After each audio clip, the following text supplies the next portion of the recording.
So I can't even tell you that the honor it is to have in our presence here, really just the person who knows the history, who has treated more people and can really bring diagnosis and treatment and education for us all to this. So thank you so much, Dr. Byron Hyde. We're honored to have you here.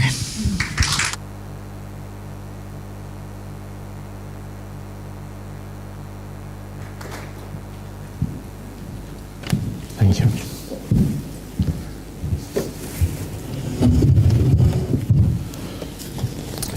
I feel a bit humbled. I'm not anything of all that importance.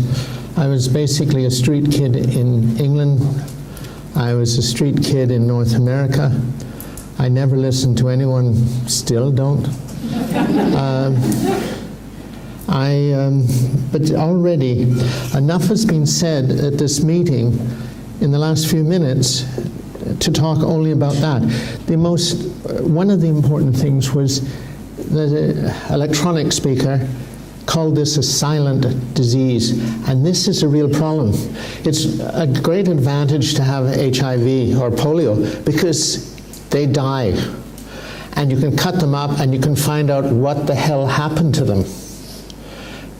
We don't die enough, those who have ME. And when they do die, they say, oh, they committed suicide, or they say, well, that was anxiety neurosis anyway, why should we look? So there has been almost no autopsy material done on these patients. So we have to do living autopsies, and that's what I'm going to be talking about today. I have to apologize. We only printed 50 of these because that and this filled up our suitcase, and we had a time limit. So both of these are on our website, so you can download them there if you don't have one. And let's get started. Now, how do we make this thing go? Oh, wow. I really want to start by thanking Claire and Gillian, two amazing ladies, and I appreciate them greatly. And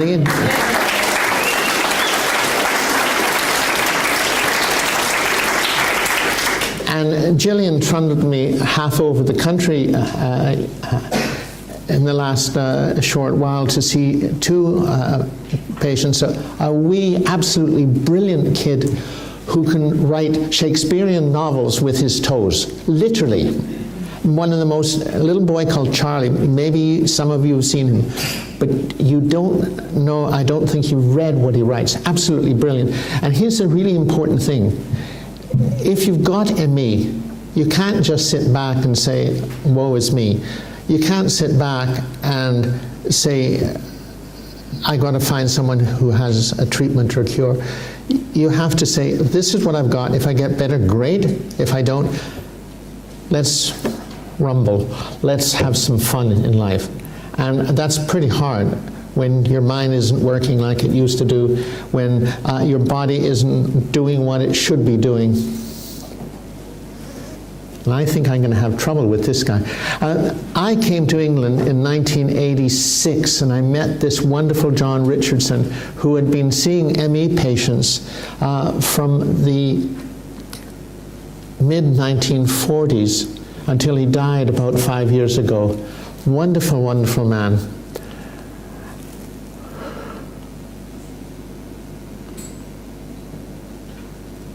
Now, I know there's some people here that know what ME is. Is there anyone brave enough to tell me what ME is? And don't be shy. One of you has got to stand up and tell me. No, because I don't want... No. Anybody else? You've already got me in trouble. This lady gave me this most fascinating photograph of her, and her Welsh hounds. And I loved it because these were the most beautiful hounds in the world. And I put it up in my office, and the lady I was living with says, "She's your mistress." I assure you, this is not my mistress. I was in love with her dogs. And so she got me into trouble. So tell me, is there anybody else who knows what ME is? Tell me. No, what is it? That's the name. Pardon? But that's the name. What is it? That's a clinical picture. Somebody here must know what ME is. Systemic illness. Pardon? Systemic illness involving mitochondrial dysfunction. It affects every system. You could say that for almost any disease in the world. I don't believe it. I don't believe. Let me tell you. You tell me. Let me tell you. ME is the same as polio. Miss Polio is exactly the same as ME. The symptoms are the same. The death rate is the same. The disability is the same. And they're all related to an enterovirus. And what I'm going to try to show you today is that I have this textbook I picked out. Ever since the bombing in England, and I used to go through bombed out houses. I loved the war because there was all this junk in all these houses. And I was born in '36, so I was 5 years old when the bombing started. And I was able to pick up all these wonderful treasures out of bombed out houses. One of the things I picked out of a garbage dump in a library in Canada was William Auster's 1940 textbook of ME. At that time, he described it. It was called neurasthenia, and it's called neither a psychiatric or a genetic disease. It is due to either an infection or a toxic exposure. And this is 1914. You'd think by now someone would have figured out what in the hell was going on. And they have, but they keep on losing them. And then he says another thing, ME should not be confused with hysteria or anxiety and has to be diagnosed from the patient's statements rather than from the physical examination. He was right in 1914. And you have to diagnose in part by the statements, but you have to know what these statements mean. We know a lot more since then. So going on a little bit farther, if I can figure out how to work this machine, this is one of the biggest reasons why nobody knows what ME is today. In 1932 or 34, there was an epidemic of ME and polio in this hospital. And something like, I believe it was 192 doctors and healthcare workers fell ill. And it's still, healthcare workers, teachers, doctors are among the most common. Why? Because they're most in contact with infectious disease. Parents who have children in school who bring up infections, we should all destroy all our children because those are the source of infections. So you have to worry about they're dangerous spies that bring bugs. So what happened to those people? They sued the insurance. Each one of them in 1939 got the equivalent of £5 million today. Ever since, the insurance, each one, enough money then to buy 2 houses in Hollywood. So this is about $5 million. Ever since then, the insurance industry said, we got to do something about this. This is my belief. And why that is because most of the people who fall ill, who are not kids and younger people, are teachers with insurance policies, healthcare workers with insurance policies, and they have been fighting ever since. This is Colin McEvedy. He worked with a guy called Beard, and he got his PhD at Oxford. The thing is that William Beard was an insurance doctor. He went to court and he basically said that there's nothing wrong with ME people, it's hysteria. And if you can get Colin McEvity's PhD, all you have to do is phone them. They'll give you the on-site thing and you can download it. It's huge. There's no way a person could have done this PhD thesis. This was a thesis done by the insurance industry, and he got his thesis. I spent a very pleasant afternoon with a bottle of cognac and McEvity a few years ago. His wife had just died. He was very depressed, and he then developed some incurable disease, and I believe he committed suicide. But what happened is he came and he asked my dear friend, the late Melvin Ramsey, can I examine the charts of these patients? And Melvin said, oh God, finally someone's going to look at this. And he said, yeah.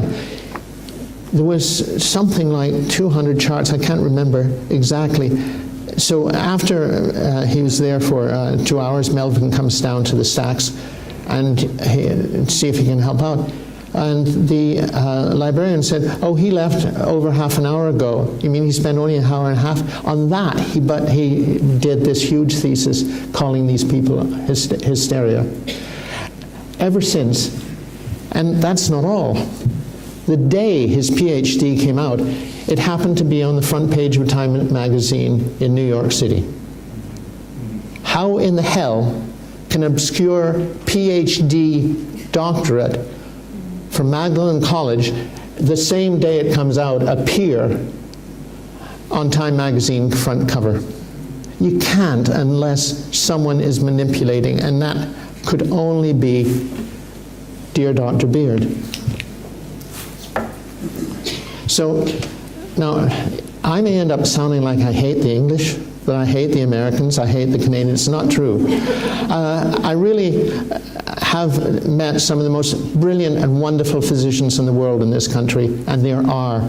You've got some of the best physicians going. Same thing in Germany, same thing in France. That's not the problem. The problem is these guys and what they've done to the minds of every physician in the world. ME, chronic fatigue syndrome, whatever the hell that might be, it probably represents at least 1,000 different diseases. Those people alone have literally changed the way physicians think. And most physicians get their medical sources from their grandmother when they were a kid, and then on the newspaper or Time magazine or some other thing. They don't actually get it from medical journals. There's enough written about ME to convince anybody, and stuff that's valid.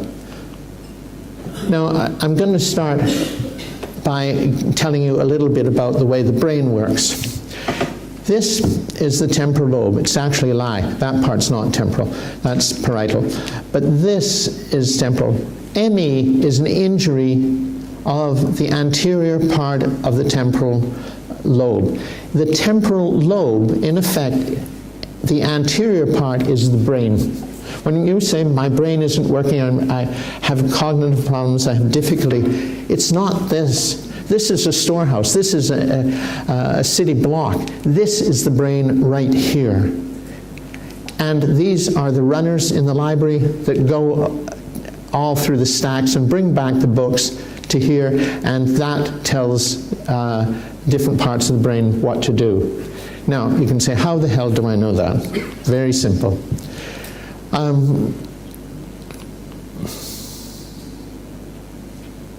Who knows how to test for ME here? You're really a talkative bunch. It's very easy.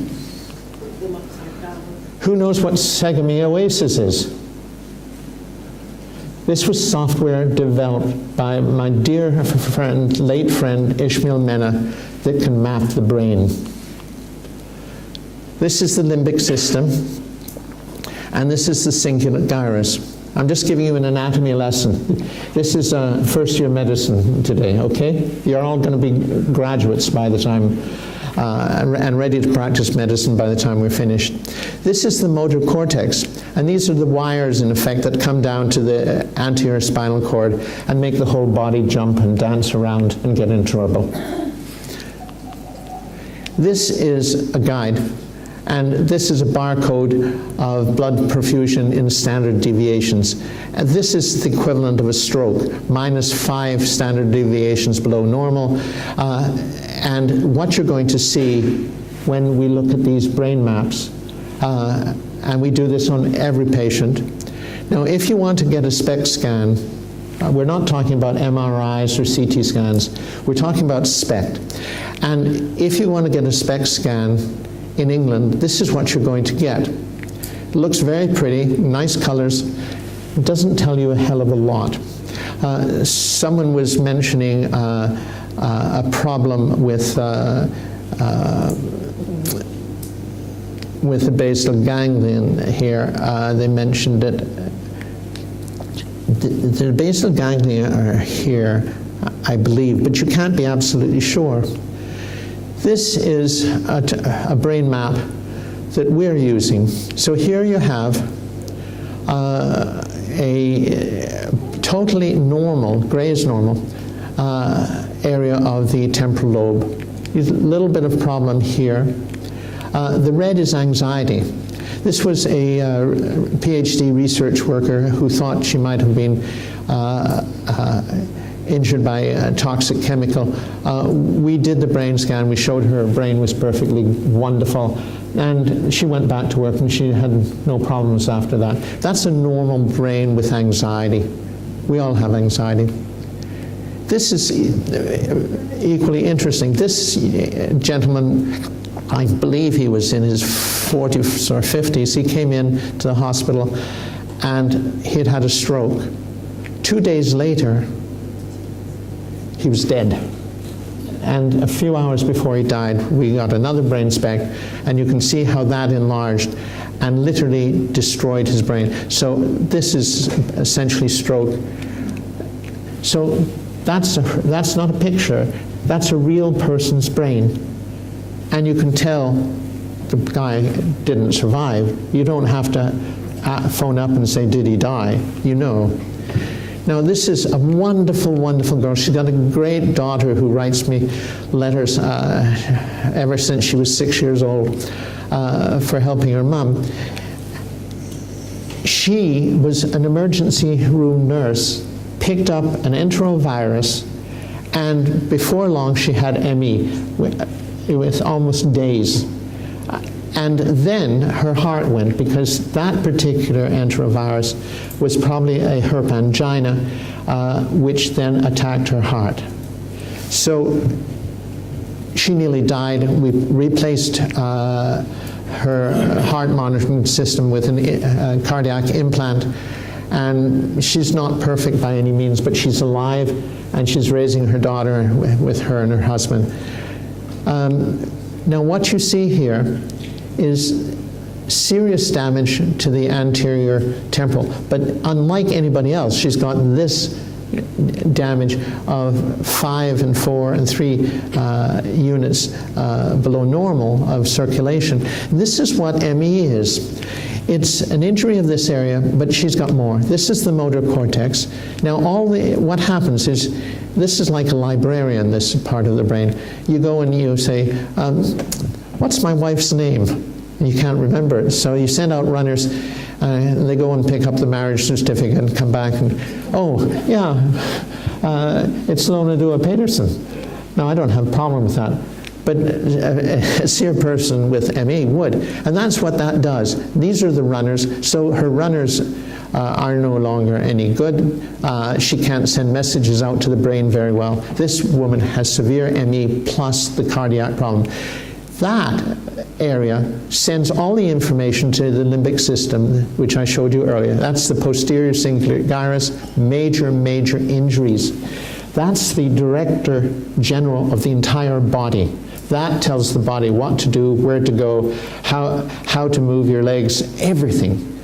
The motor cortex then is sent the information from the posterior cingulate or the anterior to the motor cortex and say, better get up, it's breakfast time. So you can read the brains that well. We've done that in England with great difficulty. So this is an engineer whose wife didn't like him. So she made him chocolate milkshakes and broke up thermometers into the chocolate milkshake and fed them to him, and he nearly died. Now, I don't believe in God, but I started to believe in God with this case, because a month after that, she developed cancer of the ovaries and dropped dead. So somebody was looking out. So look at the damage here, motor cortex, whole area. He's going to have Alzheimer's. The injury is going all the way back to the back. I haven't told him yet. Wonderful, wonderful man. But part of the memory library is gone. Major, major problems. That was the Sonia Neubauer's report. I do the actual mapping in Chile because they only charge us $250, and in America they charge us up to $2,000 to do the same thing. So the English one, girl I did in Chile as well, and in England. So you can get this done here. That was that guy. This is Amy. And what is important is read this, because this tells you what ME is. It tells you what the British health system did. They terrified her. They misdiagnosed her over and over and over again. And it was so obvious what was going on with her. So this is all in that little book, and you've got to read it. This is Amy's brain, and I haven't told the mother, and I haven't told Amy, and I'm not going to, and so I'm a little bit nervous about this, but her temporal lobe is all the way back. If this was an adult, you'd say it was Alzheimer's. What is going for this girl is the other side of the brain looks all right. So she's probably shifting her information, receiving and countering to the right side of the brain. We've got a lot of spare parts in the brain.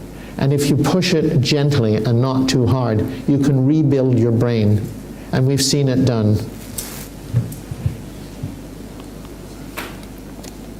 Oh, this is a girl I just saw, and she's not a girl, she's a mother with 2 kids. She's again a nurse in a hospital. And she picked this up from her daughter. Her daughter and her sister's daughter both fell ill in August at a summer retreat. And they were hospitalized. They got better within 2 days and discharged, and they were fine. They didn't get ME. But that virus hit the mother. It knocked out the mother's entire anterior and middle temporal cortex, the entire motor cortex here. This isn't the motor cortex. This is the area that receives motor information.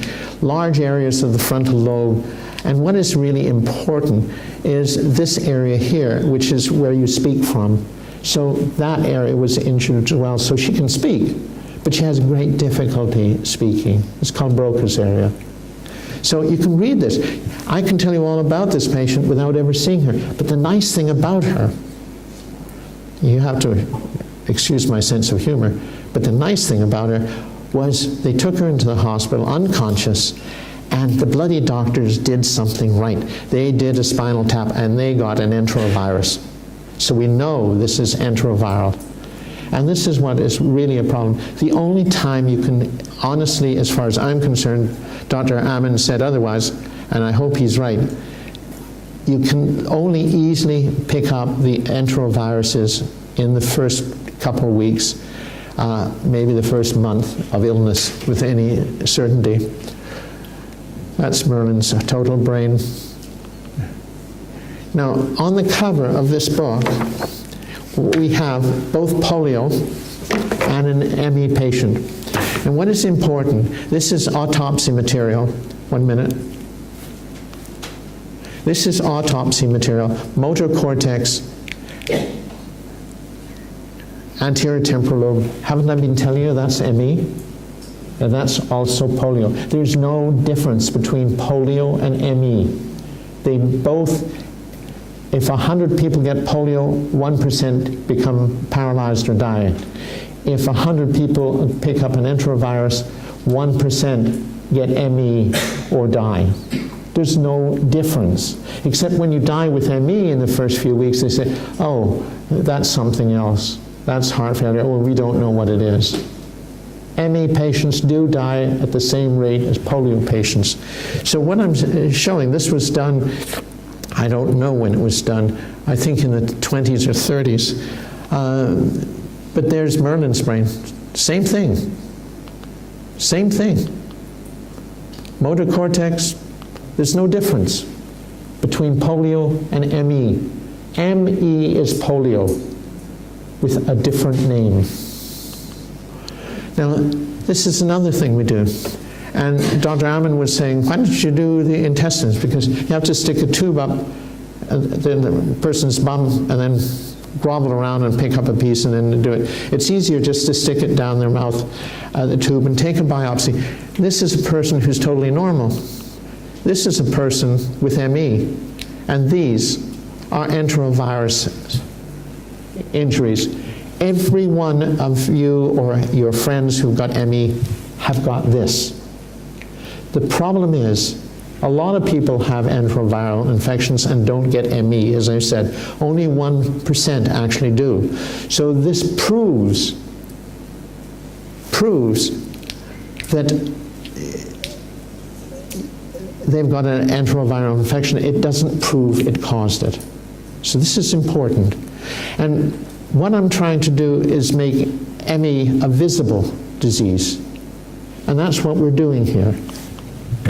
Now, people are now trying to, in the States anyway, say fibromyalgia is a disease. Because chronic fatigue syndrome, everybody hates the term, so they're saying, oh, you've got fibromyalgia. Fibromyalgia is no more disease than chronic fatigue syndrome. These are just 12 things that give fibromyalgia. Fibromyalgia occurs in at least 100 different diseases or pathologies. It's just pain. And it's probably vascular pain. And this is why the rheumatologists hate it. So all of these things are associated with it. And this is, I think it was Claire that sent me this. And this shows how you schedule an appointment, maximum of 15. At the end of that document, this is the British healthcare system. At the end of that, some of the doctors may take less time with you. I think this is very hilarious. It takes me about a day to do a history on these patients. If I was given 15 minutes, I haven't finished saying hello. I talk too much. So this is, you cannot examine a patient with ME. And so there's some moral questions coming up here right away. If you've worked all your life, if you've gone to school and done well, and if you've got a good job or good profession, and you've paid your dues to society, and you've actually contributed to the society, because most of the people with ME and their families have, almost all of them. Doesn't the state have a moral obligation to properly investigate these patients? We're talking about basic morality here. And there is a major, major and important problem. Now, I'm pretty well finished this morning's session, but this is Amy Brown. And why I'm using these Russian nesting dolls, these babushka dolls, is you think ME is one disease. It's not. You open up the one doll, you find another. You open up the second doll, you find another. You open up the next one. Depends how much you paid for this set. If you paid a lot of money, you can go up to 20 dolls inside these things. ME is a little bit like that. And this, I printed this from our new book, which is hopefully going to be out this fall. And it will show you how important and intricate ME is, because within ME there are problems, and inside those problems there are problems, and they're all measurable. She started off high temperature, severe sore throat, rash on the mouth, rash on the fingers, worst headache in her life. She was semi-comatose, failures to recover after 2 hospitalized, syncope because every time she stood up she fell down because she couldn't stand. So the doctor, she goes to the doctor, oh, you got herpes. She didn't have herpes, she had hand, foot, and mouth disease.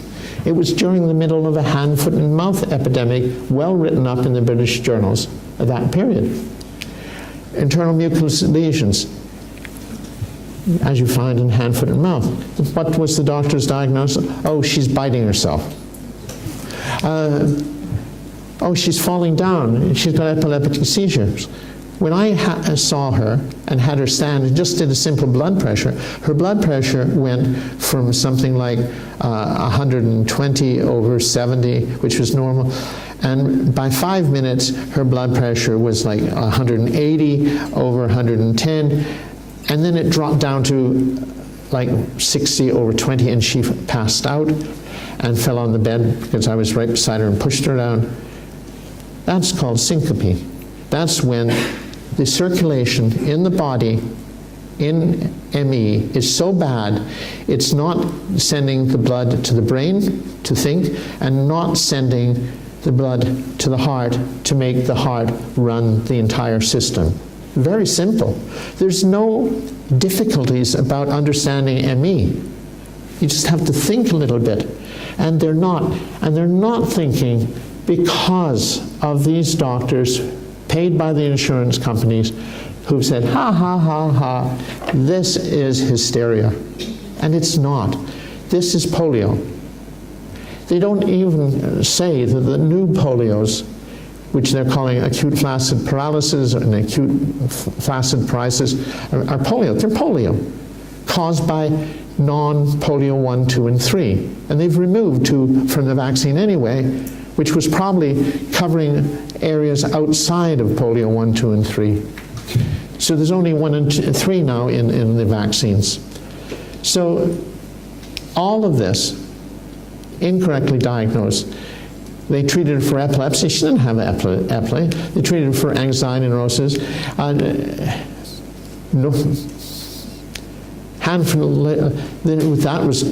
was funny. That was hives. And then they come upon chronic fatigue syndrome.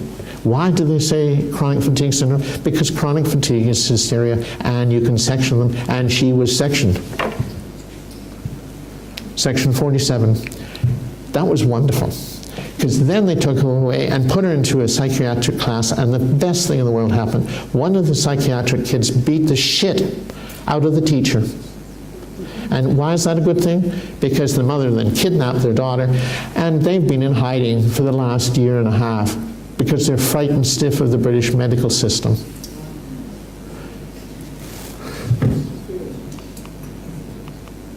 There's her fingers. How do you miss that? There's her lesions around. If they'd asked her to open up her mouth, this is her. They would have seen this. If they looked at her feet, they would have seen the rash. You don't get hives. You don't get herpes on your feet and your mouth and your hands all at the same time.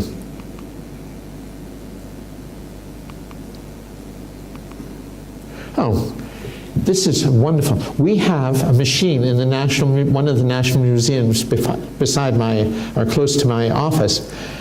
And when people come in with ME and they have no circulation in their hands, arms, and they're having chronic circulatory, they all have circulatory problems. I send them there and I said, go at 8 o'clock before the tourists come. Take off your clothes. Get someone to take your pictures. And you can, and they do this. And so for free, I get this test. And no blood in her hands. Blood in her face. The blood stops here. So from here on, this is her watches and braces. There's nothing. In ME, you can check for circulating blood volume, again with the SPEC machine. Slightly different technique, same machine, and you can see the actual blood getting to the brain and to the heart is roughly 40 to 60% of normal, depending on the individual. It's a simple test. It's not done in England. It's not done in America, as far as I know. You can easily test for ME if you know how to look and what to look for. And the trick is a wonderful paper produced, there's Amy's brain, I showed it to you already. I'm going to end up with him. How many minutes have I got? 0. Oh my God. You were supposed to alert me at 15 minutes. 5. Have I got 5? Maybe we can do questions later. Well, this is a boy who's not got ME. He's got chronic fatigue syndrome. He was given a recombinant hepatitis B immunization at 13. Started to have seizures the same day. Never had seizures before. Seen in 3 hospitals, 2 university medical centers. The parents, and he kept on having these seizures at night. The parents kept on telling the doctor, he has seizures every night, he doesn't sleep, he falls out of bed. So what the doctors did, they did EEGs, there was no EEGs, so they called the parent psychotic, the son psychotic. They didn't do what the parents said. If you have seizures only at night, you do your EEGs, your electroencephalogram, at nighttime. They didn't do it. So he has another problem. He's got Ehlers-Danlos. You can tell Ehlers-Danlos very easily. You don't have to even talk to them. You just look at their pip joints, these joints here. If everyone look at their joints. If those joints are bigger than all of the other joints, you probably have Ehlers-Danlos or a variation of it. That's how easy it is to tell. And if you've got Ehlers-Danlos, it makes ME worse. And I'm going to shut up, but I saw him at 23.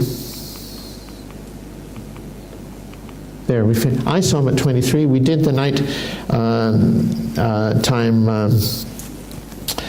EEGs, and we were astonished. But before that, I said, open up your mouth, because I'd started the physical exam.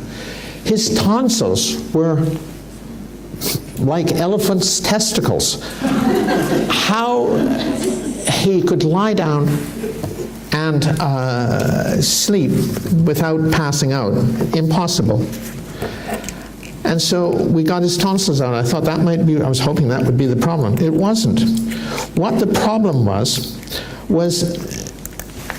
the next thing, we did the EEGs, and at nighttime, not only did he have seizures, but his heart stopped. And that's why he fell out of bed. He was dead for a minute or so. And this is 47 doctors. Not one asked him to open his mouth. 47 doctors, not one did a nighttime EEG. 47 doctors, not one noticed his heart stopped. That's Canada, that's not England. It's not America. These people are not examined mainly because the insurance industry, and including the Center for Disease Control 1994 definition of chronic fatigue syndrome, which says, don't bother doing any tests because you're not going to find anything. So doctors don't do any tests, and they quote the Center for Disease Control. Doctors don't do any tests because, you know, if they've got hysteria, there's no problems. And I'm talking too much and I'm getting off the table.